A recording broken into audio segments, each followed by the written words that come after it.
Thank you for joining me today for another episode of Hunger Hunt Feast. I started this podcast about a year ago today. So it's March 17th, 2020. It's now the 16th. So really, it has been a year.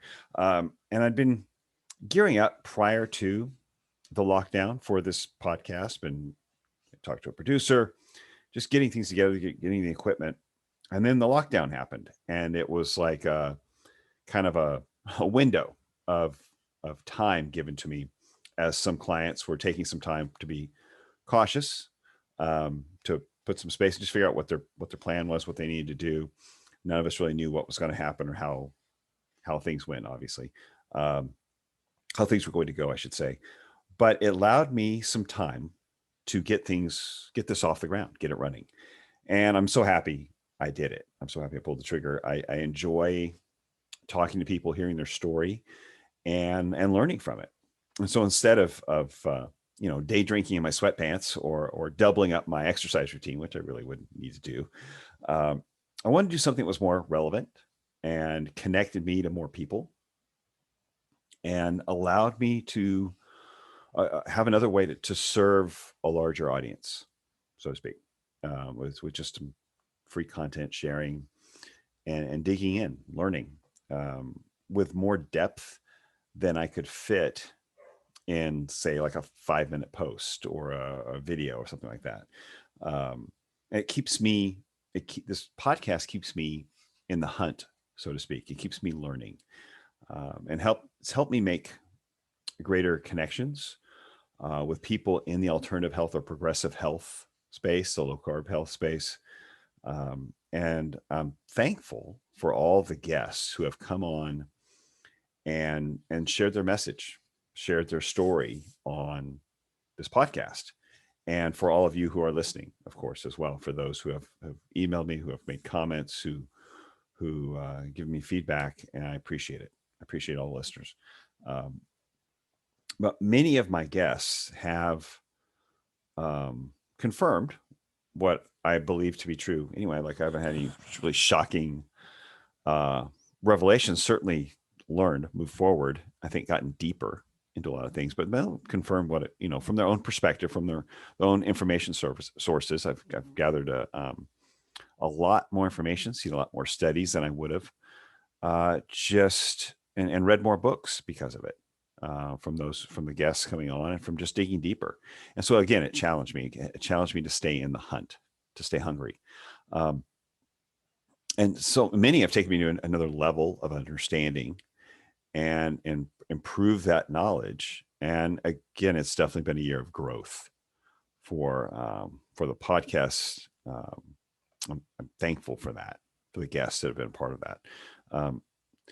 So I wanted to simply, in kind of a not so much a review, but just summarize how I'm approaching diet for my clients and somewhat for myself who are wanting to lose body fat or manage body fat, stay lean on a sustainable plan that benefits their long-term health. So it's not just a quick, let's lose some weight, but let's take a long-term approach.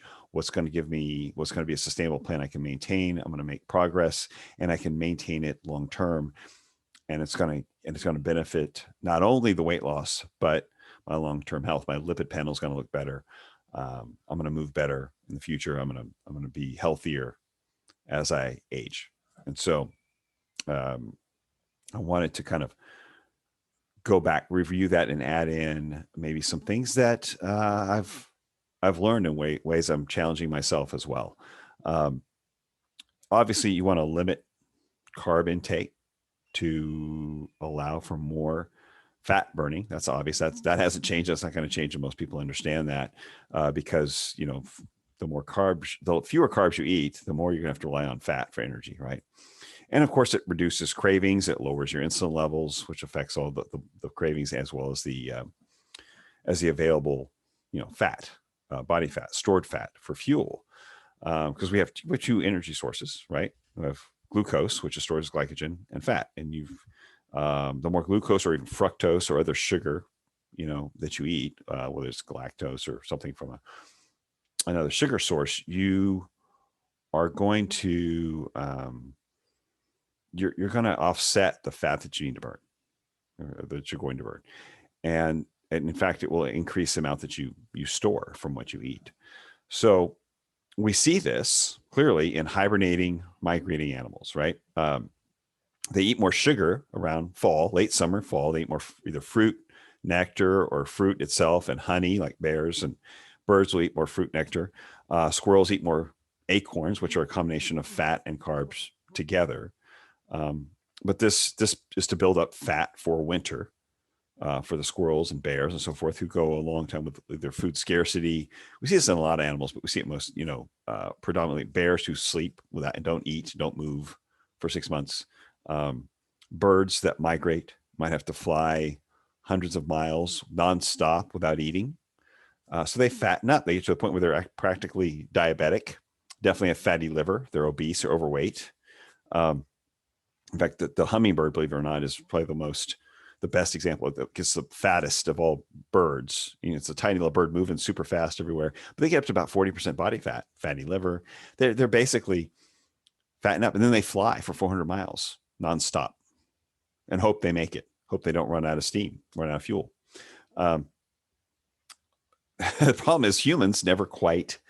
We don't get that second part, right? We eat for winter. We eat a lot of carbs and fat together, or excessive amount of sugar, the fructose or sucrose, which of course fructose and glucose together.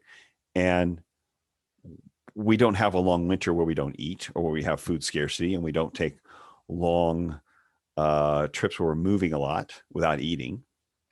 Most of us can, most people barely get down the freeway, 50 miles before they want to stop and eat something, right? So it's the problem is we don't have that scale back of caloric intake, or movement with the caloric intake. And so that's why the problem we have with rampant obesity and people overweight, type 2 diabetes, fatty liver, on the rise, overwhelming, on the rise, and a huge medical cost to not just the US, but the entire world. But fat and carbs together is probably the most fat gaining food combination we can come up with, that we can find. And we do have to come up with it. We create it, because in nature, it really doesn't occur. We have mother's milk, right? Definitely meant for growth for a young baby, right? It's full of fat and carbs together, some protein in there, but it's mostly a fat carb combination for growth. So there's enough fuel on board to grow, and it hits that dopamine, sort of addictive quality. It feels good. It's a comfort food, essentially, to keep that baby eating. And then with acorns, great combination, huge combination of carbs and fat together for squirrels to put on weight, right? And get through the winter. If they only have a few, it's a huge energy source for them. It stimulates growth, stimulates the dopamine, and can be very addictive, as we all know, with comfort food. Let's think of the most common examples of fat and carbs together. We got donuts, pizza, ice cream, typical fast food. So French fries alone, fat and carbs right there, right? The oil and the potato. You throw in a hamburger, it's got the fat in the meat and then the bun, and a Coke on the side. I mean, it's just fat carb galore.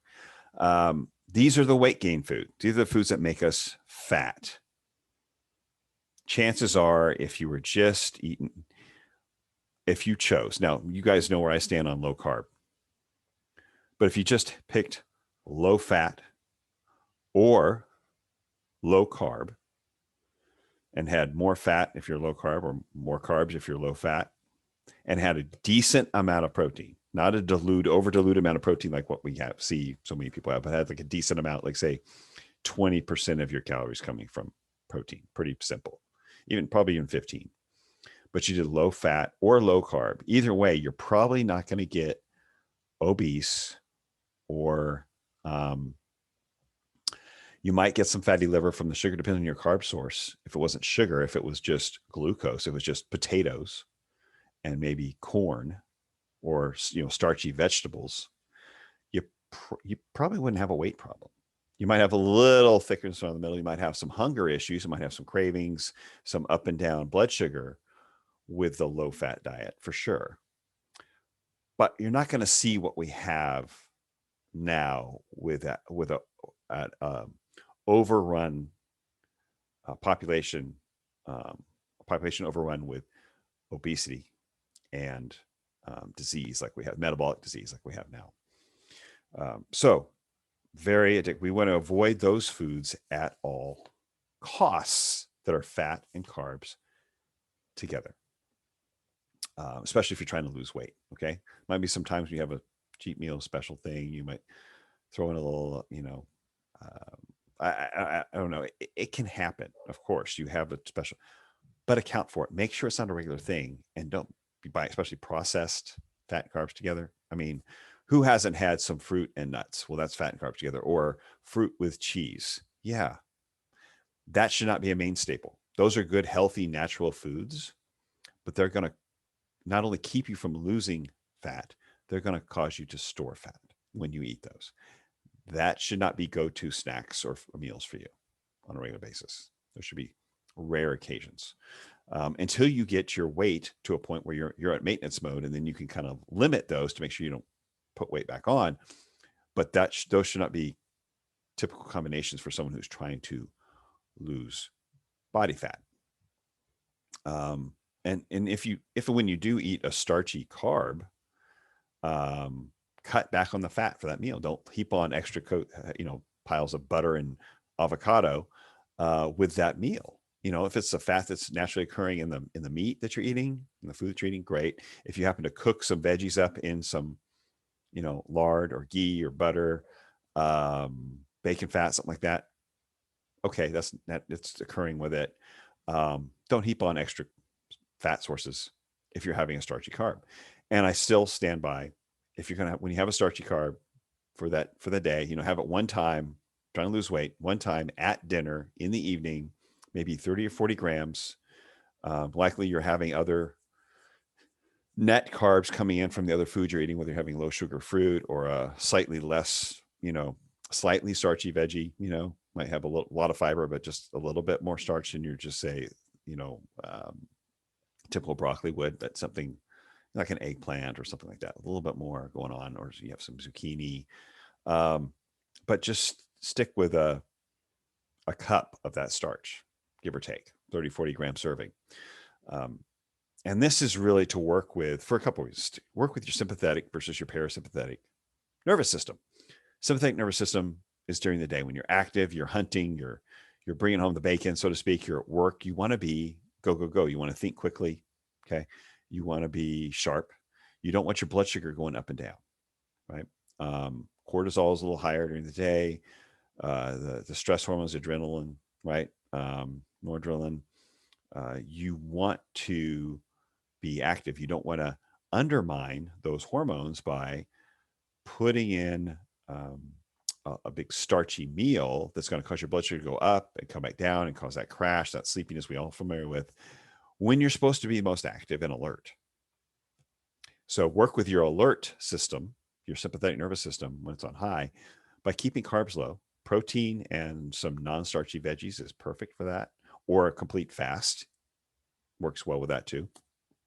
And then in the evening, when we get to more of that time we're supposed to rest and digest, right? Sun goes down, we're getting ready for sleep. Our body's starting to wind down.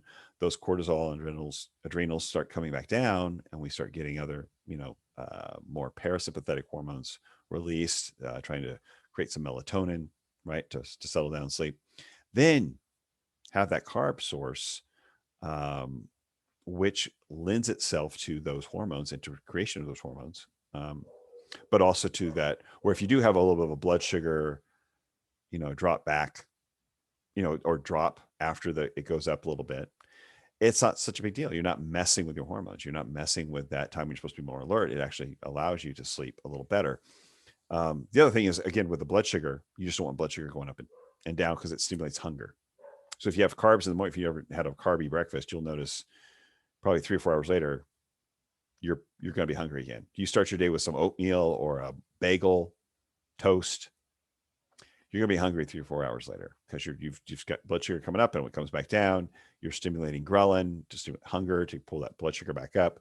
You're starting a roller coaster, a blood sugar roller coaster. So if you're having some non-starchy vegetables Low sugar fruit like avocado, tomatoes, peppers, zucchini, you're probably fine. But during the day, not such a big deal. But you want to keep a very low net carb, and those are foods are very low net carb because of the fiber in them. Um, but it's you just don't need the carbohydrates for energy, for glucose. Your body does that. Your body gives you the glucose you need. Your liver does that. It provides the glucose for your blood sugar. You're not trying to balance out your blood sugar or keep your blood sugar up with food, with carbs. That's just not, you're undermining your liver's role in stabilizing your blood sugar. Your blood sugar makes all the glucose you need and regulates your blood sugar without added sugar. It can convert protein to glucose. That's what it does. It converts protein to glucose, called gluconeogenesis, in a way that keeps your blood sugar at normal levels, or it can increase it if you're putting a lot of physical output or stress, like when you're exercising, or you just need to deal with something physical during the day. It can increase blood sugar as needed, but it's not going to send you into a range like having a large amount of 50 grams of carbs, 60 grams of carbs at lunch that would send your blood sugar up and down in one big dose at one time that you have to handle. I can dose it out as needed and then bring it back down. That's its job. The liver's job is to regulate your blood sugar. It's not your job to try to regulate your blood sugar with snacking. Okay. So because of this, we want to prioritize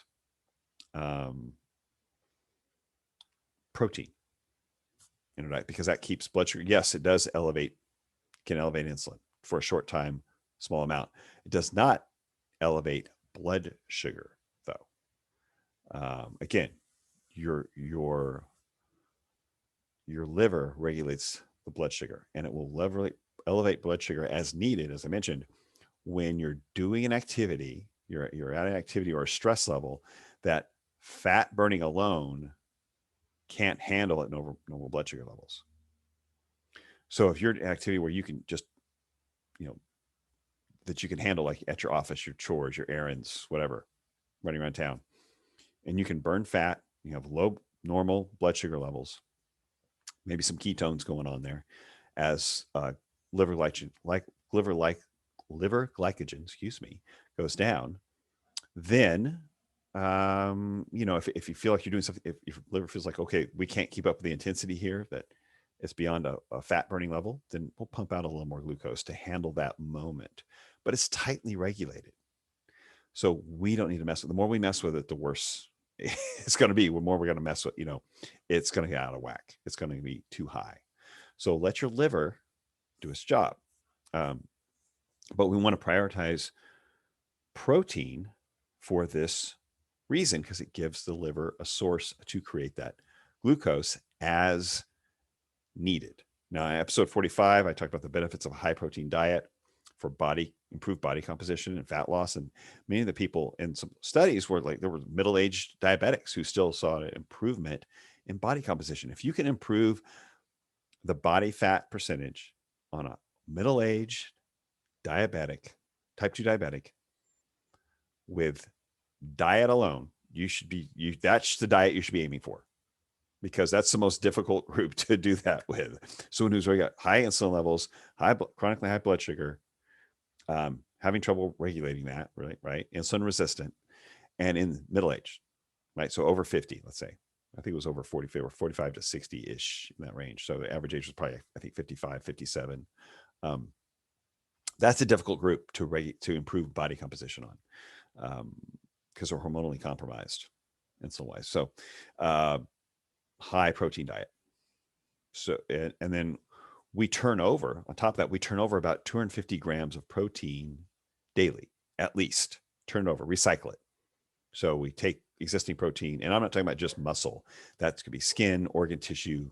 We recycle protein all the time. Our body's structure is from protein.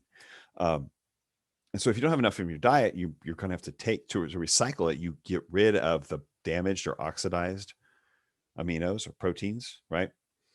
And use what's left or not damaged to rebuild the new ones. It's just a recycling process. So if we have to get rid of damage, we need new parts to come in from somewhere, so to speak. Do you want the parts to come from the diet, from the protein you're eating, or from muscle that you've taken the time to build that you want to hang on to? So you need to eat enough protein. You don't have to eat, depending on your weight, necessarily 250 grams, because a lot of that is good protein you can still use and recycle. But there's parts that has to get rid of. So you want to make sure you're supplying enough to meet your blood sugar needs, your exercise needs if you're working out, and the basic recycling. That recycling 250 grams, that's not necessarily just for an exerciser. Someone who's exercising probably going to be tired. 250 grams is kind of for your average human. So you need to consider that you're constantly turning over that's structure, right? That's every cell in our body structured with protein, folded proteins. So again, if you're active, you're going to need more protein than if you are inactive. But we have to consider that. It's not just about if I want to build muscle. Well, if I don't want to build muscle, I don't need more protein. No, you need it for every chemical process in your body. So many chemical processes, but just your structure, to maintain your structure in it with a foundation, healthy building blocks. It's also very satisfying. So if you're eating enough protein, adequate protein, you're not going to be as hungry. You're not going to be hungry for much else, really. And it's going to really greatly reduce your cravings. Many cravings are driven by your body chasing protein, but it's chasing it in low protein foods because that's what it knows. That's what you tend to eat it. So you're eating foods where protein is diluted or protein is very low, but the energy in that food is probably very high. And by energy, I mean either carbohydrates or fat that your body would use for energy. So if you're going through a lot of high energy, low protein food, to get the amount of protein your body needs, it's going to drive cravings to your cravings to get to that point, to get to that protein that it wants, amount of protein it wants. So how much low protein, high energy food do you have to eat to get your needed protein? Or is it better? Think about this. Don't you think it would be better to go straight for the protein source to begin with? And then if you really need energy and you're still hungry for more energy food, once you've hit an adequate protein amount, then eat some energy food. You're probably going to eat a lot less energy-based food, a lot less carb or fat-based, or where that is the dominant. Those are either one or both of those are the dominant macronutrients. You need to be eating high protein food where the protein is the dominant macronutrient to get your needed protein, and then see if you're still hungry, if you really need more energy based on your activity level. So whole food, and I'm talking about whole food protein primarily, not so much supplementation. That should be the last resort or the last thing you go to get your protein needs. With an ideal goal, okay. Now I'm setting a high bar here, but I'm not the one setting it. So it's not, I didn't make this stuff up. I'm getting this from the studies I posted in that podcast, and from a couple of registered dietitians I've had on the show. But the ideal goal is 1 gram per pound of body weight, or 2.2 grams per kilo of your ideal body weight. Obviously, if you're 250 and you want to get down to 190, yeah, you don't 250 grams of protein, but aim for the 190, aim for 190 grams of protein per day. I guarantee you won't be wanting to eat much else, and your body composition will change. As well as all the great, which we'll get to, all the micronutrients in that whole food protein. Now, if you can eat more than that once you hit that goal, great. That's a minimum goal. And I realize for a lot of us, that'd be hard to reach. It's not a maximum goal. There's no cap.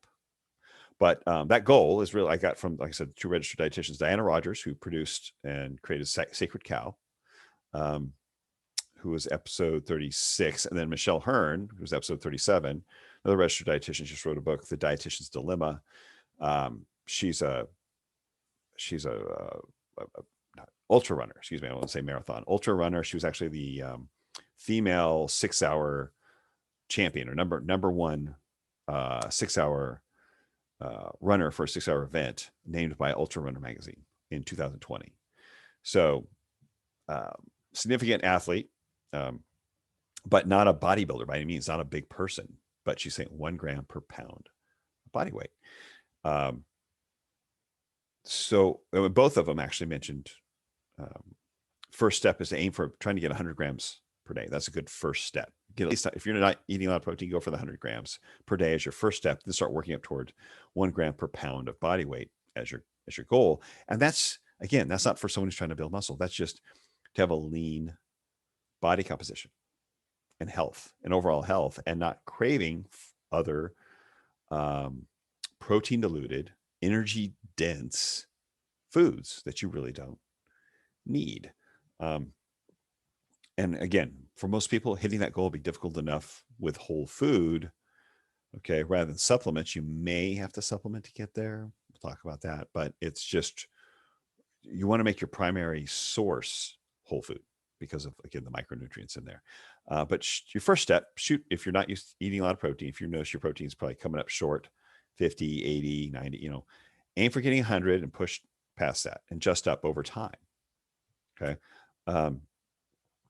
And if you get a, like I'm 210-ish, maybe pushing just above that sometimes, depending on the time of year. But that's difficult. I'm going to admit, getting up to 200 grams of protein with whole food, that's a lot for me to eat. Especially I eat maybe really 2 meals a day.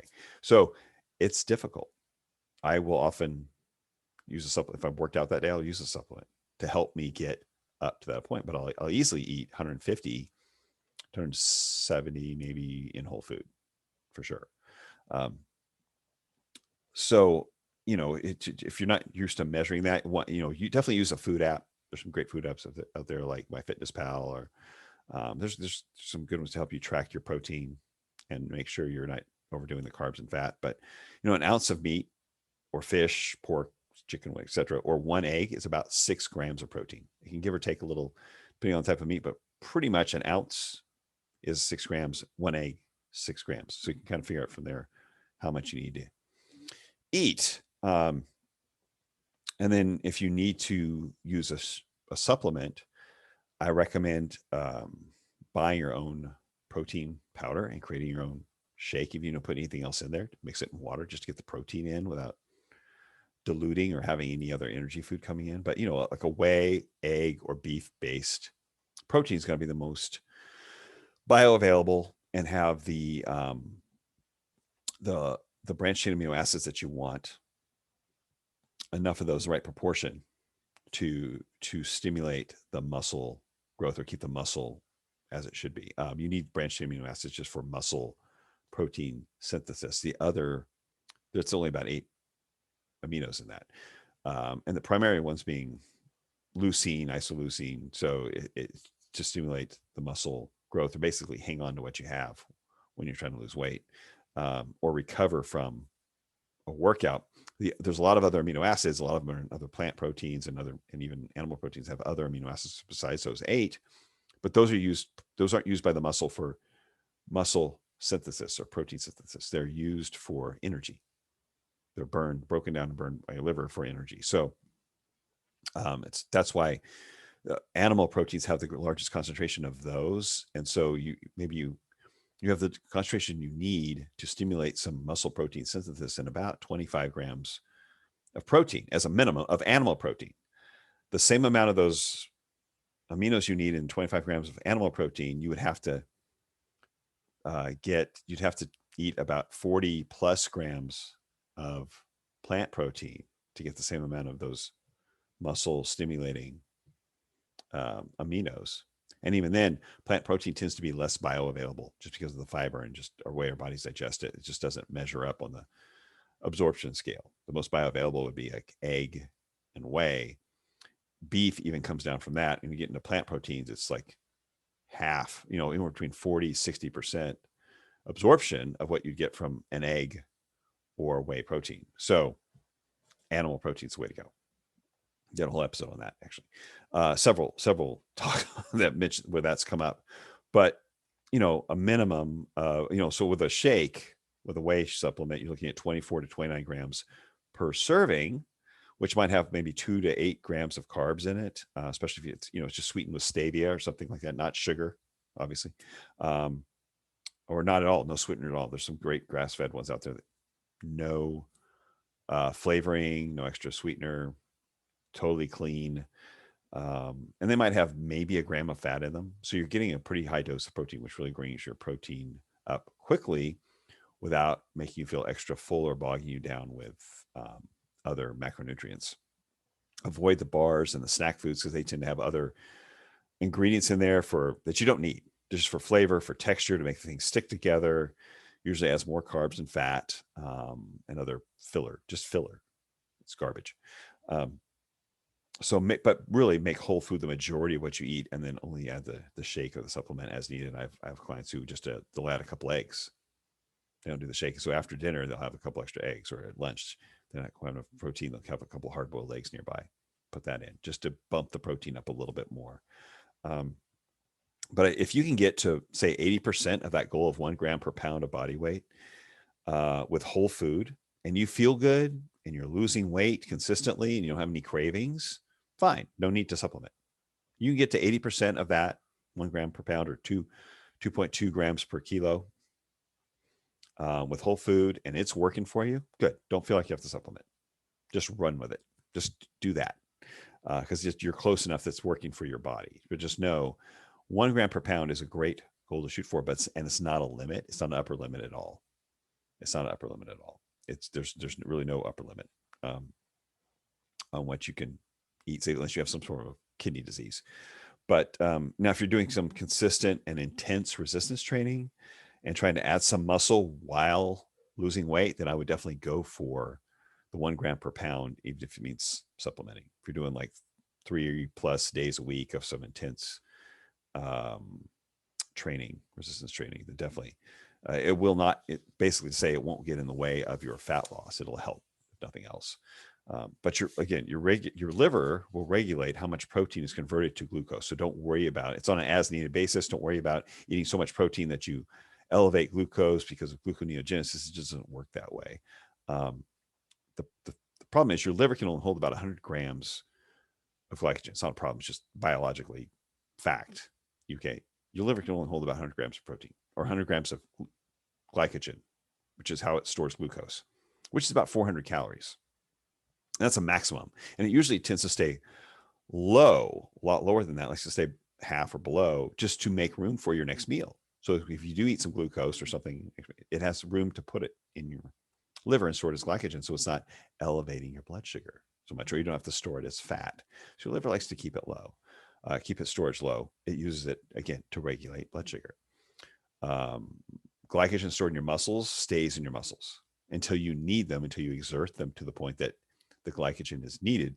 But just because your liver glycogen gets low, you're not going to pull from the glycogen in your legs or your arms to offset your blood sugar. It's only going to come out when it's being exerted beyond the point that fat burning can't supply the energy for that muscle. Okay. So once it's in there, it's secure, but the liver glycogen is meant to regulate blood sugar. So if you're not eating much carb, you're eating very little carb, then your body will use, again, protein to replace that glucose or the glycogen as needed. Remember that. And it can at the same time, it will upregulate the breakdown of fat, burning of fat, and ketone production. And that's really, as insulin goes down, glucagon comes up, and glucagon is the hormone that stimulates the gluconeogenesis, the fat burning, the ketone production. It all works. It's the way it's supposed to work. It's meant to be. Which brings us to fat.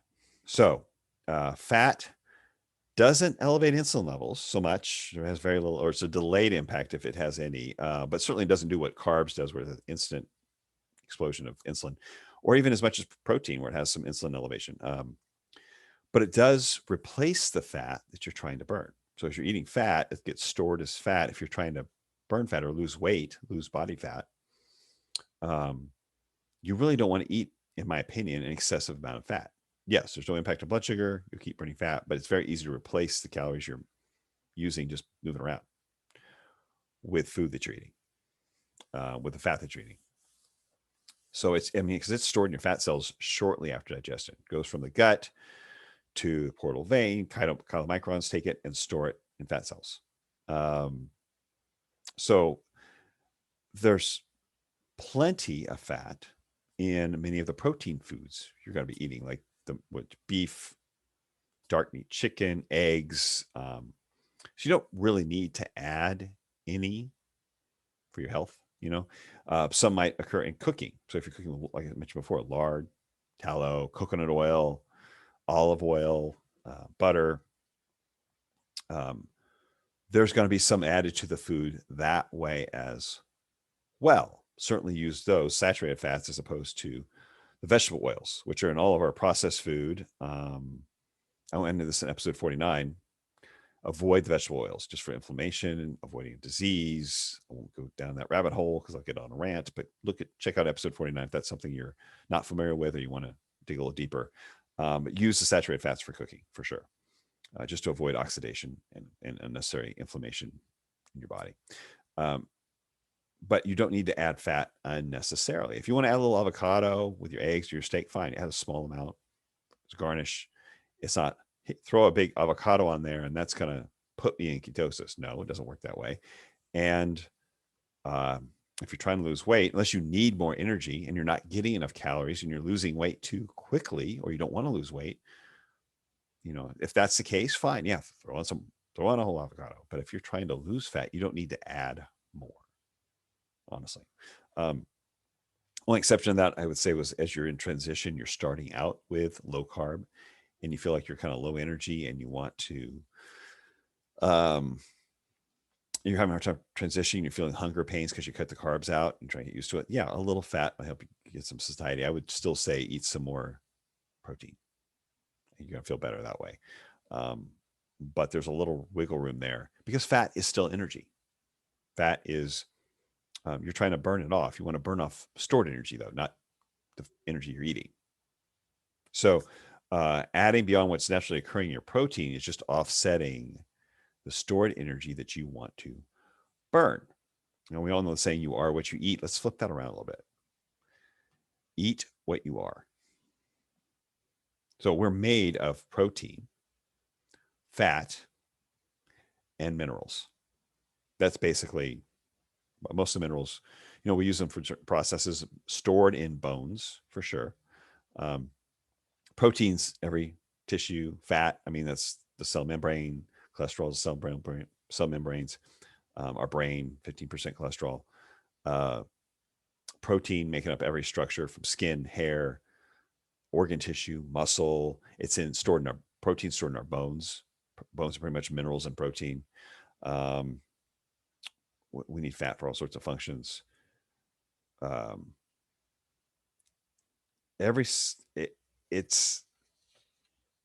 you notice what's missing in our structure?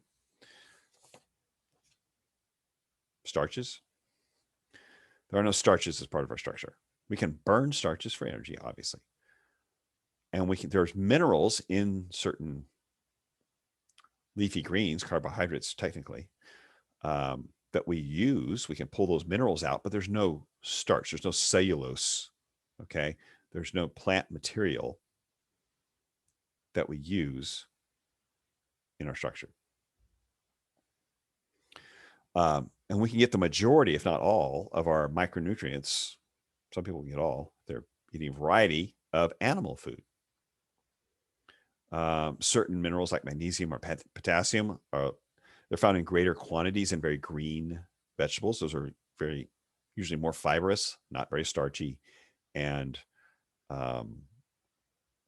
there's, again, this magnesium and potassium, which you can get from certain foods, seafood, stuff like that. So, or fish. And in some level, some meat products, there's some level of, if you feel like you need more, the green veggies is a great source.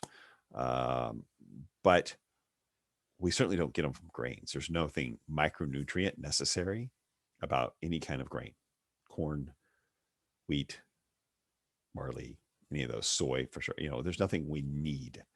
They're mostly just energy foods meant to fill bellies. So, but animal sources of vitamins and minerals and protein are much more bioavailable than plant sources. So they're all they're more in a form that we can use. We don't have to separate them from plant fiber or convert them from the animal-based form. So a lot of nutrients, including the protein, but micronutrients, we have to separate them from the plant fiber in order to get those nutrients. Now, I won't even go down the road on this episode of oxalates and some of the other inflammatory nutrients that are in a lot of some certain foods, nuts, really, because it's just too much. I don't know. That's another episode. But there are some people who have negative reactions or inflammatory reactions from certain plant foods because of oxalates and lectins and things like that. Not everyone has the same level of reaction. That's okay. But you're not going to get those from animal sources and you can choose if you're going to do veggies, which veggies have fewer of those, fewer amounts of oxalates and lectins, and just get some good minerals from them. But essentially, again, we're fat, we're protein, we're minerals. There's no starch in their bodies. It's an unnecessary food for us. We can use it. We don't need it. And since our liver can create all the glucose we want, we don't need to eat glucose. We don't need to eat fructose, unless your purpose is to fatten up, because that's what it does. That's what it does in nature. We can see it in animals. That's what it does in us. We can handle limited amounts. We don't need it. So like, for instance, vitamin A. People think of, beta carotene, carrots. Well, no, that's the plant form. We need retinol, which is the vitamin A form of retinol, which is in animals, like in heavy doses in liver, for instance, but it's in a lot of animal proteins. And when we get it from beta carotene, we have to convert it. And there's many people who don't convert it at all from beta carotene to the retinol form that we need. They can't convert it. And it doesn't convert, for those that can convert, it doesn't convert 100%. It's a fraction of that beta carotene converts to the form that we actually need. And that's true with many other vitamins as well. But EPA and DHA fats, right? The omega-3 fats from fish. We need those for brain health and other functions. Some people try to replace that with ALA, which is in flax and chia, which those are definitely omega-3s, but we can convert like somewhere between 5 to 10% of ALA to DHA or EPA. It varies depending on which one. It's a little bit more of the other, but it's in single digits. Okay. The only people that seem to be able to convert it in larger amounts than that, we're talking up closer to 15 or 20% of the ALA to DHA or EPA, are pregnant women. They're the rare exception. And it's only obviously, while they're pregnant, they just have upregulation of that. So it's still not a great form. You need the fish. You need the fish form to get those, or to find a way to supplement that. But not all omega-3s are the same. And again, the conversion from plant to animal, very inefficient. So now a competitive, I'll make a caveat here. We're talking about starches. We don't need them. A competitive athlete doing a lot of very intense training or very long. So you're doing 20, 30, 40 mile runs, whatever. And performance is important. You're doing 10 to 20 hours a week of training. Yeah, you can improve your performance by adding some carbs in there. And you don't need a lot, just enough for recovery between workouts. But if you're doing a long workout or a long run, like like marathon type stuff, yeah, some carbs would help you on those long runs for sure. Carb loading, several hundreds of grams of carbs, probably not necessary. If your goal is to lose weight, that's why you're exercising. Completely unnecessary. But a very intense competitive athlete, say a young one especially, where they're going through that a lot of training, 10, 20 hours a week of training, yeah, some carbs is going to help performance. It's going to help them with that. Not ideal for losing weight. That really doesn't describe most of us, right? We're trying to just get work done and finish our errands and hopefully squeeze in a few hours a week of exercise if we're lucky. So don't fall into that trap where you're working out and you're like, you know what? If I had some carbs that would improve my performance in my workout, Don't fall in that trap. That's not your goal of your workout is not to perform better for your workout. If you're trying to lose weight and you want to improve your, say, your lipid panel, or improve your life performance and your longevity, you need to be thinking about improving fat burning, becoming more metabolically flexible, which means less carbs, let your body perform under that metabolic stress with fewer carbs, trying to rely on fat and store fuel and let your body just recover. And if you're only working out a few days a week, your body can recover and convert enough protein into glycogen to replace the glycogen that you need to. You're not training 6 days a week, 2-3 hours a day, like a competitive athlete or a college athlete. You just don't need the excess carb. But or even right after your workout, you don't need to eat right after your workout. Eat anything, if you're trying to lose weight. Let your body replace that fuel by breaking down stored energy, fat and protein that you're eating, to replace the glycogen. And the fat doesn't. Okay, so you can't, just be clear, you can't convert stored fat into glycogen to replace muscle glycogen or liver glycogen. That has to be the protein. People get technical when they break down fat. There's a glycerol backbone that comes off that triglyceride, and it can be turned into glucose. Yeah, sure, but that's not the actual fat. So the actual fatty acids don't convert to glucose.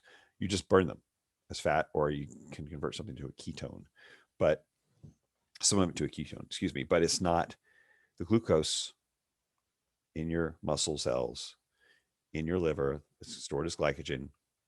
If you're not eating glucose, if you're not eating starch or fructose, you're going to convert it from protein by and large.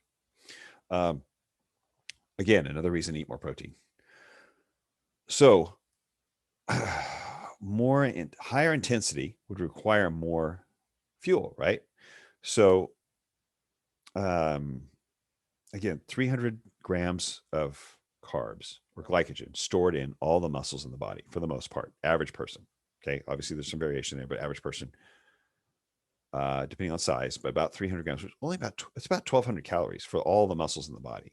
So getting through your day, getting through a few workouts in the week won't be a problem.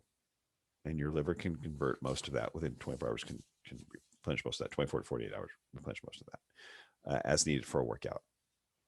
But but by reducing the carbohydrates, okay, and letting your liver do that, handle the blood sugar, handle the glucose creation, the fat breakdown, okay, you're going to increase your dependence on fat for fuel, fat for energy, because that's what you're using for your daily functions. You're getting around, when insulin is low, again, I mentioned this before, glucagon. So that's the opposing hormone to insulin. So when insulin's high, glucagon goes down. They both come out of the pancreas. Insulin's high, glucagon goes down to reduce fat release and protein breakdown into glucose, because that's what glucagon stimulates. So insulin's high, you're not burning fat. You're not going to break down glucose into protein, ideally, unless you have a problem. That's diabetes. You might have both of those go at the same time, then you will have a problem. High blood sugar and lots of fat storage. But ideally, when you're healthy, glucagon goes down, insulin goes up. Insulin comes back down to normal blood sugar levels. Insulin's low. Glucagon goes back up to increase the fat burning and gluconeogenesis. So you have energy, steady energy. So if you hear, again, someone talking about avoiding gluconeogenesis because it's going to raise their blood sugar, so they don't want to eat too much protein, they don't understand how their bodies work, to be honest. So it's a normal function. It's the way it's supposed to work. Just like burning fat, it happens at the same time. If you're actually breaking down and burning fat, you're also turning protein into glycogen as needed for storage in the liver. And again, this is called metabolic flexibility, where you can switch between fat burning, switching back and forth to fat burning, or like say after eating, just say you do have some carbs, you're going to burn off that glucose first, switch back to fat burning pretty easily. You can switch back and forth for your needed functions. But of course, the ideal way to be in a fat burning state is fasted. I mean, that's the easiest, right? Get out of the way completely by having not eaten for many hours. So fasted is generally um, a state you would get into after about 12 hours since the last, since your last meal, since you ate. 12-hour fast. That gets you into a point where the liver glycogen is low enough that you have to kick up these functions. The glucagon is going up and you're breaking down more fat. You're creating more ketones. You're breaking down protein into glucose. Um, that's a fasted state where all that is running at a really good pace. Um, and this fasted state really trains your body to be more efficient at those functions, at fat burning, ketone production. Uh, there's people, I mean, there's just practitioners reversing type 2 diabetes with fasting and low carb diets combined. So fasting, when you do eat, so carb. Had Megan Ramos on, who works with Jason Fung on the fasting method. They've been reversing type 2 diabetes for over a decade, probably 14, 15,000 people. They've reversed diabetes and as well as helping them lose weight. That was Megan was on episode 22. I had talked to Kristen Bayer on episode 35, who's also doing the same thing at Low Carb MD in San Diego. Ketogenic diet, some intermittent fasting, reversing type 2 diabetes, as well as the weight loss and getting people off their meds, sometimes in as little as 6 weeks. It's pretty incredible. It's awesome. But again, after the 12-hour mark, that fat burning gets ramped up. Ketone production is ramped up. Gluconeogenesis ramped up. So you need time not only for blood sugar levels, but insulin levels to come back down to normal at least 2 to 4 hours after a meal. Okay. Depending on what was eaten, it takes that long for it to just come back to normal. But at that point, after you've eaten, your glycogen levels in your liver are probably pretty full because you've just eaten, depending on what you ate. Yeah. So once that gets low enough, the glycogen levels in the liver get low enough beyond that, that's when these things start to ramp up. Exercise in the middle of that also can speed that up. So for instance, let's say you ate at 12, at 2 o'clock, you go do your workout. That's going to get you closer to a point where your fat burning is going, as long as you don't replace that food, right? Or replace that energy by eating right away. You're going to lower those liver glycogen levels, which means you're going to ramp up the need for more fat production or fat burning, right? And keto production. So how do we eat? How should we eat, or how often should we eat, I should say, to make this work to our advantage? Because you're going to, you obviously out there, eat 5 meals a day. Oh, don't deprive yourself. Eat more protein to build, even if they're saying protein and low carb, they want, eating more often is a bit of a theme, especially in the gym, but in weight loss as well. You can hear it from nutritionists. Don't let yourself get hungry. Yeah, there's nothing wrong with being hungry. And I know that when I start feeling hunger and I start feeling that little gurgle, I think about, okay, when was the last time I ate?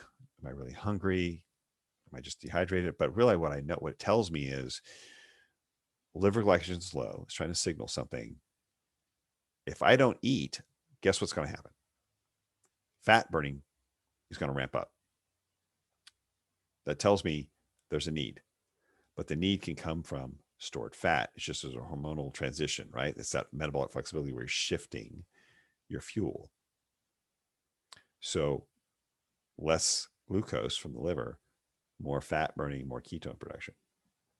So don't let hunger or that feeling of hunger scare you. You're not really hungry. I mean, unless you've gone 3 days, 5 days without eating, you're not really hungry. You have a hormonal transition going on. You got some ghrelin kicking up. If you drank some water and had some coffee, it'd probably go away in 10, 15 minutes. It's transient. It's not permanent. So embrace it. Embrace the hunger. Know, hey, I'm about to start burning more fat. Dig in. Get away from the snacks. Get out of the kitchen. Go find something to do. Go for a walk if you need to, but focus on something besides food. and move forward knowing you're burning more fat. Uh, but we want to, back to where I started, how many meals we want to eat, how often should we be eating? In my opinion, at most 3 a day with no snacks at most, with a 12-hour gap between your last meal and your first meal. So there's a 12-hour, at least a minimum of 12 hours between the end of dinner and the beginning of your breakfast, minimum. Um, but ideal would be 1 to 2 meals a day. Again, we're talking about weight loss, and that's how I tend to eat anyway. And I'm not trying to lose weight. I just know it's better off for improving my fat burning, having efficient fat burning. But compress your eating into as short a time window as you possibly can. So, so you might start off with, uh, so by any window, I mean, like intermittent fasting, we know you do a 16-hour fast, 8-hour eating window. We might have eat at 12 to 8. That's your eating window for that day. Some people do 6 hours, some people do 4. Um, do what works for you. Some people just do 1 meal a day most days, but they eat a huge meal for dinner if they're trying to, if they're just trying to hold on to muscle and not lose a lot of weight, or they might, even if they might eat a bigger meal, 1 meal a day, that's fine. Making sure it's nutrient dense, make sure it's a great, very nutritious meal, well thought out. But if you're used to snacking, you're used to eating often, that could be a big jump for you. I totally get that. Because you need you want it to be sustainable. You want to make a good transition that you can maintain so you can keep moving forward without feeling like you're kind of overwhelmed or, you're overstretched. So start with just the 3 meals, mostly protein. Eat the serving of carbs at night, like I mentioned earlier, and keep all 3 of those meals within a 12-hour period. Start with that. Get that down first. Eliminate the snacking cravings and get the protein, get your content of what you're eating where it needs to be, whether it's prioritizing protein, maybe some green veggies along with that, if you like that. If those agree with you, if they don't upset, all that fiber doesn't upset your stomach. Most people can handle some and would enjoy some. Some non-starchy veggies, and have that starch at night if you feel like you need it. You don't need it, but if you're going to have it, it's a serving at dinner. But yeah, eat, skip, and then so once you get the 3 meals a day down and you stop snacking, then try skipping breakfast 3 days a week to progress forward, because you might plateau if you're doing the same thing over and over. If that works for you, great. 3 meals works for you, get you where you need to go, fine. You want to take a step up, skip breakfast 3 days a week, lunch and dinner only. Again, avoid the snacking. And then eventually you can get to 5 to 7 days a week with 2 meals within that 8-hour time period. Again, 11 to 7, 12 to 8, whatever works for your schedule, make it work for your schedule. Okay. Make it work for your work schedule or your family schedule, however it works. Usually I advise people, especially if they're, unless they live alone, they can do what they want. Right. But start your schedule from dinner back, because dinner is usually the most often shared meal for most people. In other words, you're going to have it with a family member of some sort or some people you live with. And you don't want to disrupt that. You want to stay congruent with that schedule. So wherever you think you're going to have dinner, whatever that time usually is, that's the end of your 8-hour period. Scale back to figure out where your lunch should be. Go from there. And then if you want to push to 6 hours or 4 hours or do 1 meal a day, once or twice a week, that could work. Do that. But just really, with the intermittent fasting, start with 3 meals, get that down for a week or 2. Feels good. Go to 5 to 7 days a week with 2 meals in the 8-hour period. And then if you want to push it, once you get that down, to try maybe 1 meal a day, once or twice a week, give it a shot. Give it a shot. You could do 2,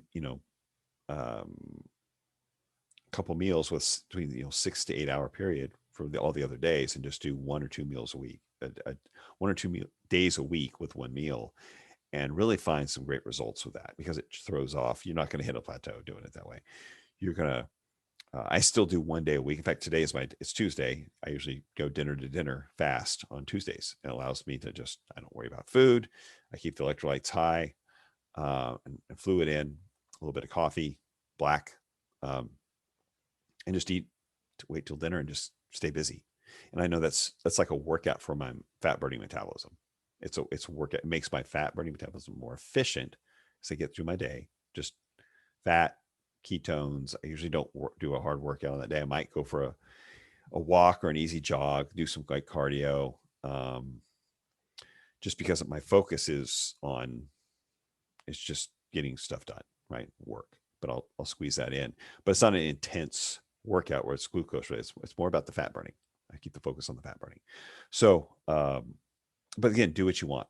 There's plenty of people who work out on their fasting day, on a day where they have one meal. They don't eat right after their workout, and they just eat at dinner like they're supposed to. But if you're starting out with it, it's probably going to make it more difficult because you're going to stimulate hunger with your exercise. So I would say just try to get it down without exercise or a walk. It can be actually quite helpful. But again, in that transition, you may eat a little more fat, like I mentioned earlier, to maintain the satiety while you're switching over. But I still think more protein is probably your best bet. But as fat burning gets more efficient, if you've added more fat, scale it back. We have more protein. Obviously, low carbs stay low, and fat is not extra heaped on top of what's naturally occurring in either the protein food or what you need for cooking.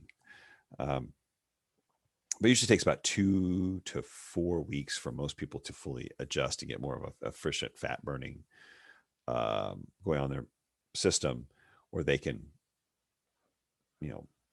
make up for the lack of carbs, maybe an intermittent fasting schedule to with fat, ketones, and the gluconeogenesis to get that in line where it's working efficiently.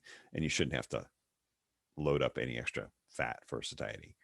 But one thing that will do, low carb diet and fasting will cause your body to let go of more water. Totally normal. And people even use that as a criticism of low carb diet or fasting. Oh, it's just water weight.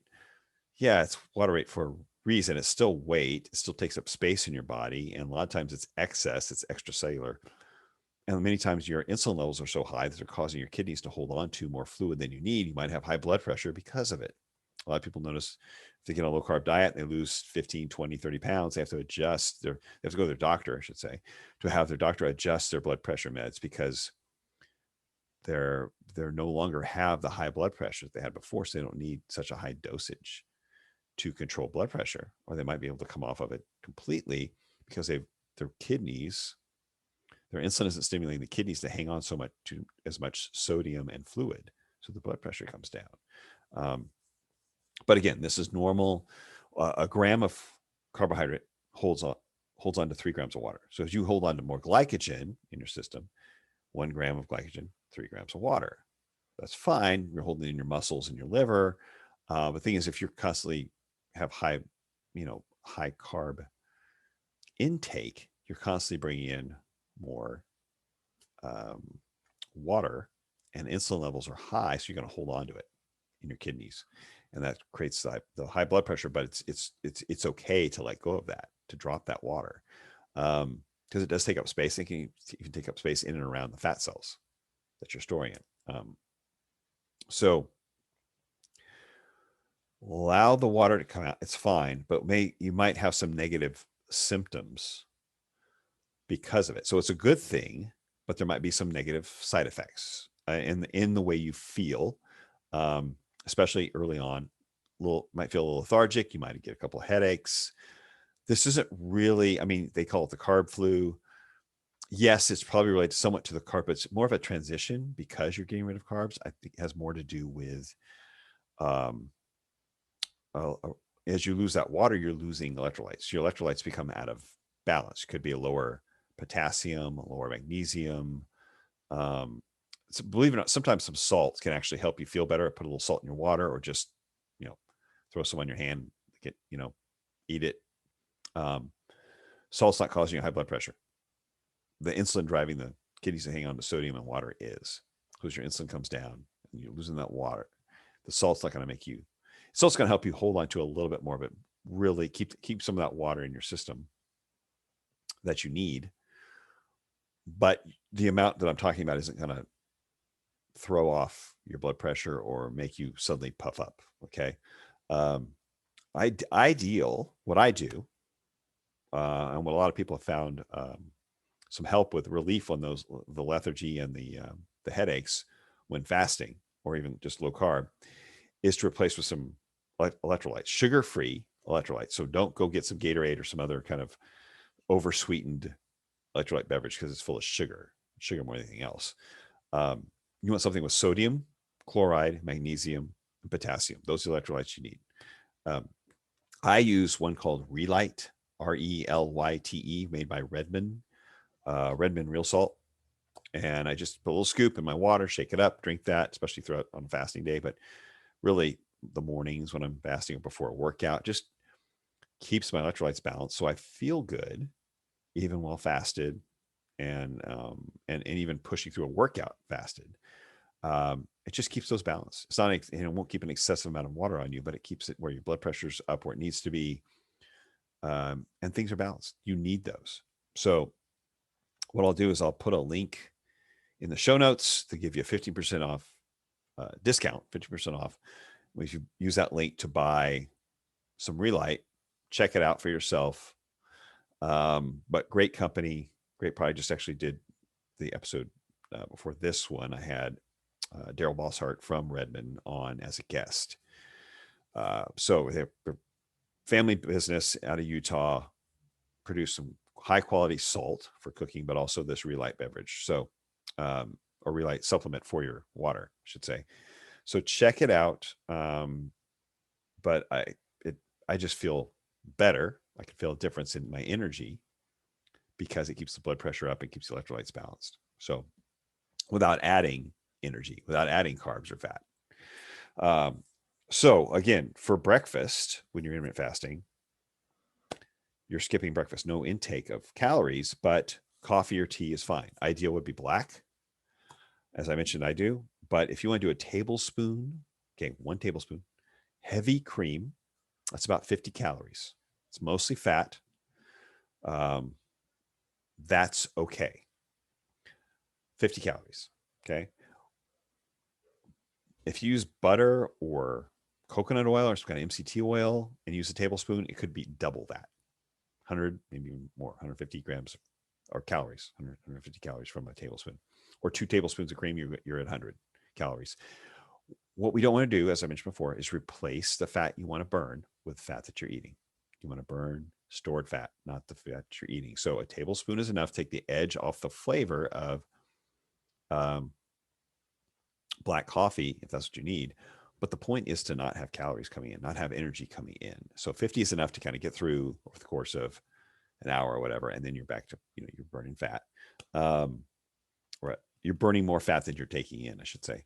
But if you load up some big, like bulletproof style or super fatty coffee drink or tea drink, it'd be easy to hit 200 or 300 calories from fat pretty quickly when you start putting stuff in there. And you're basically replacing the fat you're trying to burn. So I don't recommend that at all. Now, if you need that, again, for a short transition to get used to skipping breakfast because you're used to a big breakfast, especially a carby breakfast eater, and you want to try that to curb your appetite, just to build the habit, again, 1 or 2 weeks of that, fine, then scale it back. Because by then your blood sugar should balance out, metabolism should be fine. Use it as a transition only. Don't think that's good and don't think it's off. Those calories don't count. They do. Because we want to burn, again, stored fat, not the fat that you're eating. Because you put 300 calories in there, you can be burning that for hours. So much for fasting. Now, beyond diet, there's also the value or effect that of sleep that has the effect it has on your fat burning hormones, your metabolic hormones, I should say. Not fat burning hormones, your metabolic hormones. So ideally you want at least like bare minimum 6 hours of sleep. And I don't recommend that long-term. And I say that as someone who struggles with getting enough sleep. Okay. So Ideal is 7 to 8 hours would be great. Some people might need 9, but if you're busy, 7 is often a stretch, right? And this does impact your cortisol levels, ghrelin, which is a hunger hormone, your insulin levels. It can limit, if you're not getting enough sleep, it can limit the fat that's available the next day because of hormones. Elevated hormones are going to offset or keep you from burning that fat. It's going to drive your craving for more energy dense foods because you can't access your fat. You're lethargic because you didn't get enough sleep. So you're going to be more hungry. And ghrelin's up again, this hunger hormone. And you're going to crave what is most energy dense, right? You're going to crave that fat carb combination food, the pizza, the burger, the donut. You're going to have less resistance to saying no to those because hormonally you're going to be hungry and lethargic and maybe even a little edgy. Not a good combination. You're not going to be any fun to anybody. And you're just going to want to eat something to make you feel better, to get that dopamine release, get that comfort going on, and bring some energy in. And they actually did blood work on these medical med students, right, who are doing their rounds, who are that first year residents. They're doing, or not even first year residents, but they're doing their rounds where they're getting 4 or 5 hours. They're doing these 20-hour shifts, right? 18, 20-hour shifts, and maybe they're getting 4 or 5 hours of sleep a night. Their blood work, and these are young, obviously young people. They're in their 20s. In 4 or 5 nights of that, their blood work looked basically pre-diabetic. So elevated insulin, elevated triglycerides, cortisol levels through the roof. It's not good. It sets you up to not only hang on to fat, but eat in such a way that you're going to store more fat, right? And have low energy. So trying to chase that in your food choices. So once your diet's in place and your sleep schedule is set for what it needs to be, then if you're not already exercising, if you're already exercising, stick with what you got going on. But then at that point, you can add exercise in at a sustainable level. Because you start exercising before you get the diet in place, exercise is going to stimulate your hunger. You're going to want to eat more. And if you don't have the diet in place, like what you're supposed to be eating set, you're going to eat more of the wrong food. So we don't want to stimulate the appetite until that plan is in place. So get your diet and sleep, then exercise at a sustainable level that you can be consistent with. You don't want to go so hog wild that you burn out in 6 weeks because you're like, I just can't take it. It's too much. My schedule can't handle it. It's affecting work. You're going to have to work it in so it's sustainable, because what you can do over a long period of time is what's really going to count. What you do in 6 weeks, not so much. Not so much. So ideally, you want some level of intense exercise, like resistance training, that allows you to fatigue at that particular movement or set of movement in about 30 to 60 seconds would be ideal. If it's a little longer than 60, that's fine. It's a little shorter than 30, that's fine. But ideally, that's your range, maybe 90 seconds tops. Fatigue for whatever you're doing, we have to break or at least change the muscle or change the movement. But take a break within 30, 60 seconds. If you can maintain it for like 3 or 4 minutes, whatever you're doing, you're getting closer to like cardio. It's not really considered intense much. So interval cardio is great, but initially resistance training, something where you're stressing the muscle enough because you're burning off glycogen in that muscle, right? Once at that level, you're not at a fat burning place, you're at burning off glycogen. Why is that good? Because you have to replace that glycogen by breaking down tissue. So you're going to lower your blood sugar. Any blood sugar, you guys going to have to go into that glycogen. You're going to be shuttling any kind of current blood sugar in there. You're going to lower your liver glycogen because your liver is going to be pumping more glycogen out to feed those muscles as they need to replace it. And that's going to ramp up fat burning.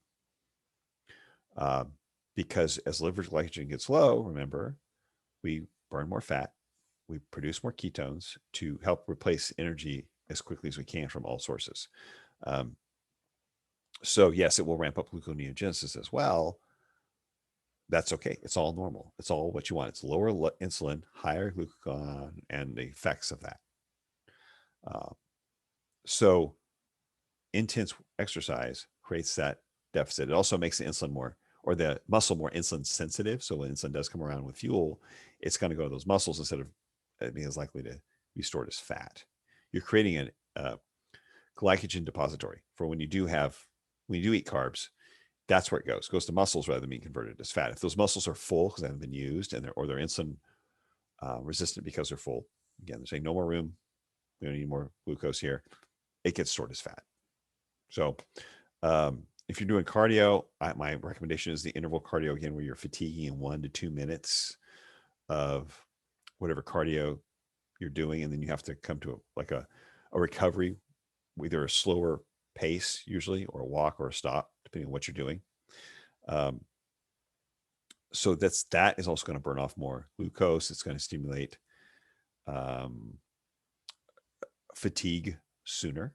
So improving insulin sensitivity, again, burning off more glycogen in the muscle to bring us closer to that point of almost like a fasting period, especially do this fasting. Again, it ramps up that fasting effect.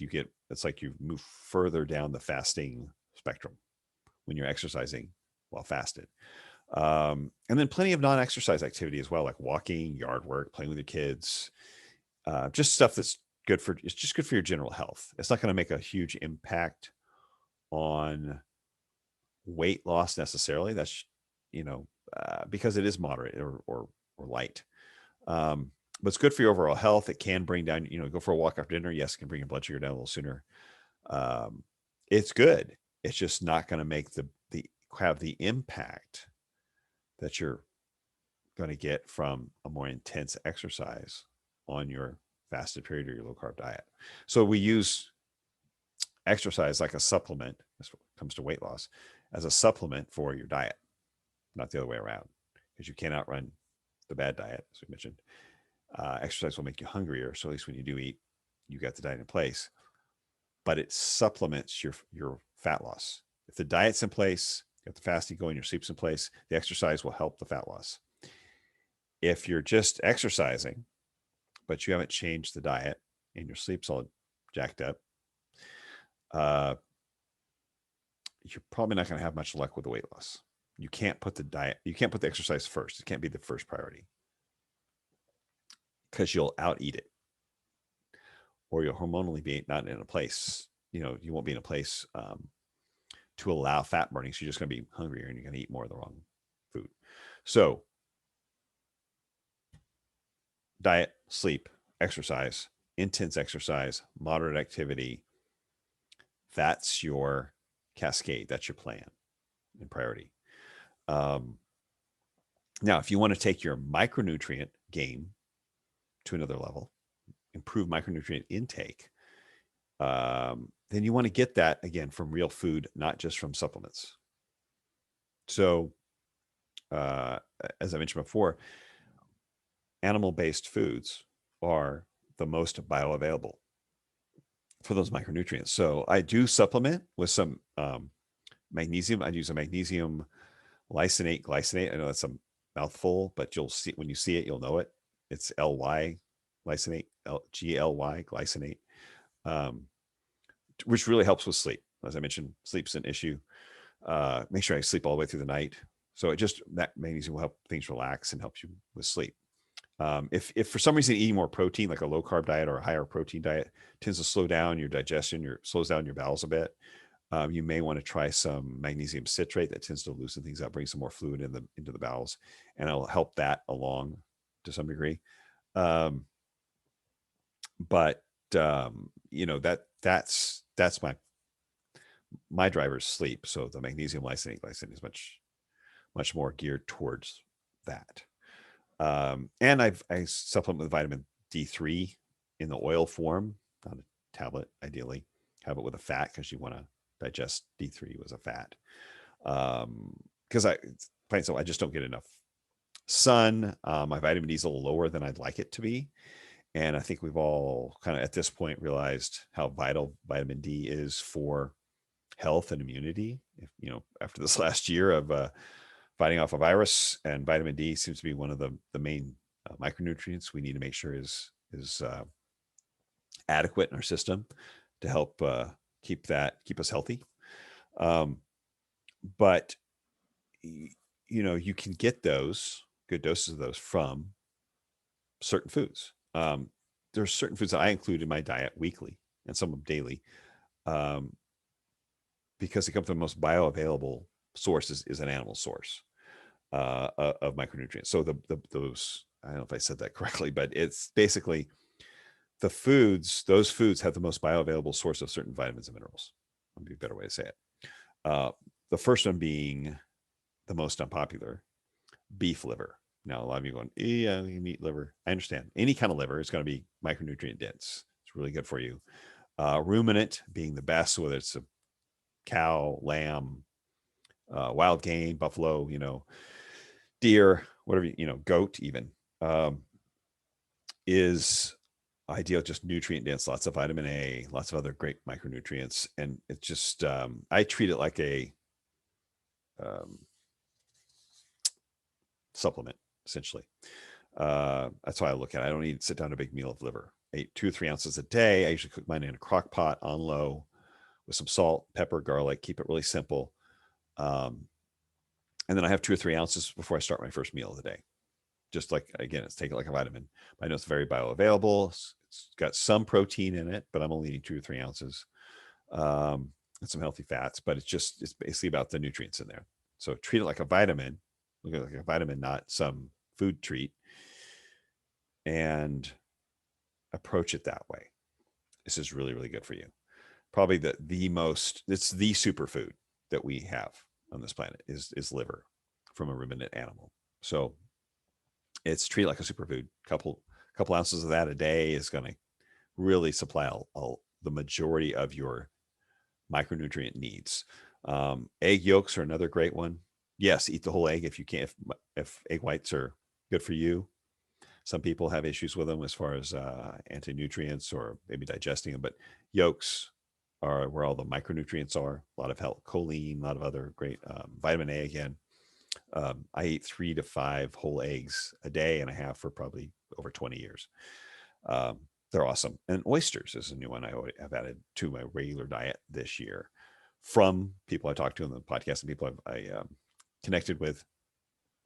They are, again, very micronutrient dense, a lot of, besides the omega-3s and a good protein source, there's a lot of great minerals and vitamins in those as well. Vitamin D, actually, some copper, selenium, zinc, big one for oysters.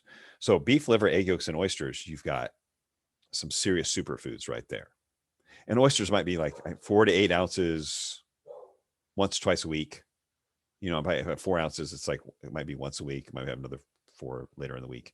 But you don't have to have those daily, but you can get a good dose of those. Egg yolks, I just eat every day. I love eggs anyway. But with those 3 foods, liver, egg yolks, and oysters, you're getting the majority of every vitamin and mineral that you need in a good quantity. With the as I mentioned before, the lowest might be being magnesium and potassium. Those are in there.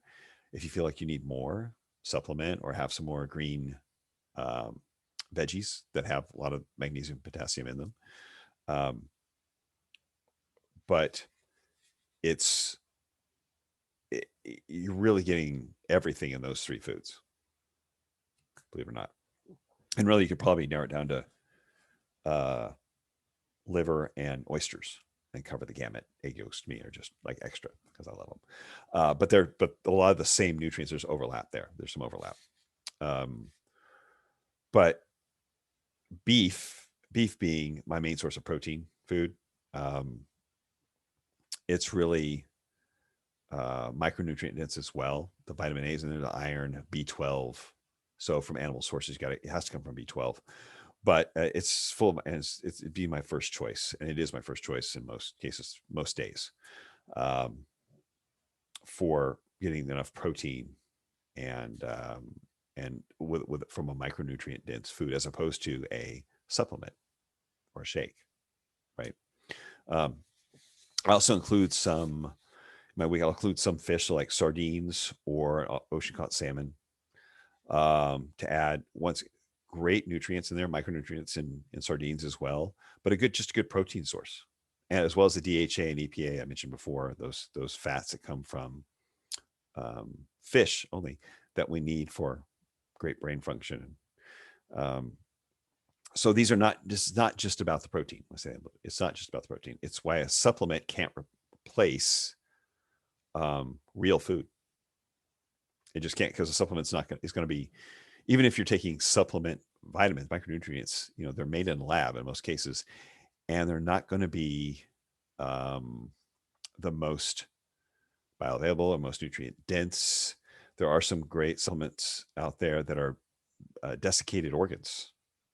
Ancestral Supplements makes a great desiccated organ line. I mean, they have a variety of organs that you can choose from. And they're, we have some, or so we take them, we have those. So to supplement when we're not eating as much of a lot of different organ meats, but they are, this is your most bioavailable source as opposed to plants, as I mentioned before. It's just, you're going to get a lot more out of them, and in a form that your body recognizes and needs without having to convert it from the plant-based form, because we're not plants. We're not plants. There's no structure in the body that's plant cell. So again, sardines and salmon, in addition to, as a runner up to, the liver, the oysters, and the eggs.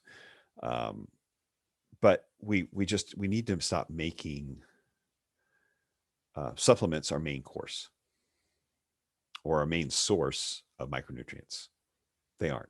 And there's too many times we go on people on a diet plan, they're trying to eating right or trying to change their fitness routine, and end up, instead of using real food, they use supplements, either supplemented food or protein snacks and bars and shakes, as being a large source of their calories and their nutrient sources. It's not ideal. You want whole food with supplements actually remaining a supplement as a little extra on top of your whole food. So the short supply of minerals in those foods would be the magnesium and potassium. It's there. You can look up, see what you need. And again, get it from the green, non-starchy green veggies, or take the supplement I mentioned. But that's all you need. You're not going to miss out eating that way. You're not going to miss any micronutrients, and if you're getting enough protein, you're not going to miss the macronutrients either. And you're certainly not missing anything by not eating starches and grains. So you can go forward confidently, prioritizing protein, having some green, non-starchy veggies, knowing you're getting what you need. Especially including those superfoods I mentioned, you're going to be getting micronutrients and macros on a level that's going to keep you healthier than the vast majority of the population that's chasing those in processed, energy-rich foods. They don't even realize it because their body's craving it, and that's the only food they eat. So it just keeps wanting more and more and more. And they keep going through that processed or energy-rich food that is micronutrient and protein diluted. And that's not what we want. That's not ideal for us. And that's why we're obese and sick. So thank you for being a listener of Hunger Hunt Feast. I appreciate you. I look forward to the year ahead of connecting with more people, learning more, and sharing more. Have a great week.